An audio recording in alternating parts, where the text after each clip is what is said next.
কান্নার পানির দাম কত জানুনি? চোখের পানির দাম কত জানেননি? কঠিন কিয়ামতের ময়দানে আল্লাহ নবী জাহান্নামের পারে দাঁড়ায় দাঁড়ায় কাঁদবে আর বলবে, হে আল্লাহ, জাহান্নামের ভিতর আমার উম্মতেরা আছে, উদ্ধার কইরা দাও আল্লাহ, তাদেরকে মাফ কইরা দাও। আল্লাহ রাব্বুল আলামিন আমার আল্লাহ তাআলা জিবরাইল ফেরেশতাকে বলবে, জিবরাইল,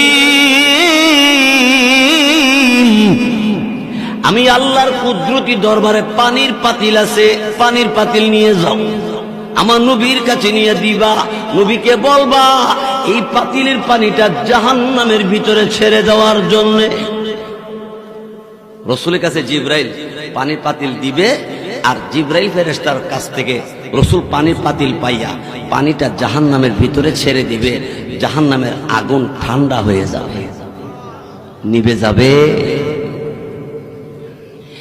দিলের নবী, আমার আপনার নবী রাহমাতুল লিল আলামিন এমনি ডাক দিয়ে বলবে, জিবরাইল, এত দামি পানি কোন জায়গা থেকে এনেছো? এটা কি হাউজে কাউসারের পানি না জমজম কুয়ার পানি? জিবরাইল বলে, নবী গো, এটা হাউজে কাউসারের পানি না, জমজম কুয়ার পানি না, এটা কিসের পানি? আল্লাহ রাব্বুল আলামিন তখন ডাক দেয়, জিবরাইল রে আমার নবীকে বলে দাও। এমনি জিবরাইল ফেরেশতা তখন ডাক দিয়ে বলবে, এই আল্লাহ নবী দুনিয়ার জমিনে আল্লাহকে ভয় করে চোখের পানি ছেড়ে, আল্লাহর বান্দা চোখের পানি ছেড়ে ছেড়ে কাঁদছে, এই কান্নার পানিটা আল্লাহ তাআলা জমা রাইখা দিছে।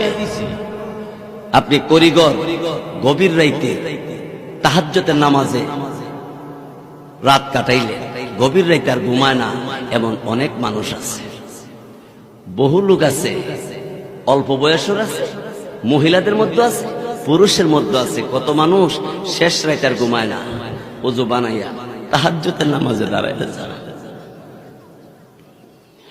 তাহাজ্জুদের নামাজ পড়ে ভিক্ষুকের মতো দুইটা হাত আল্লাহর দরবার বাড়াইয়া দিয়ে বলে, আল্লাহ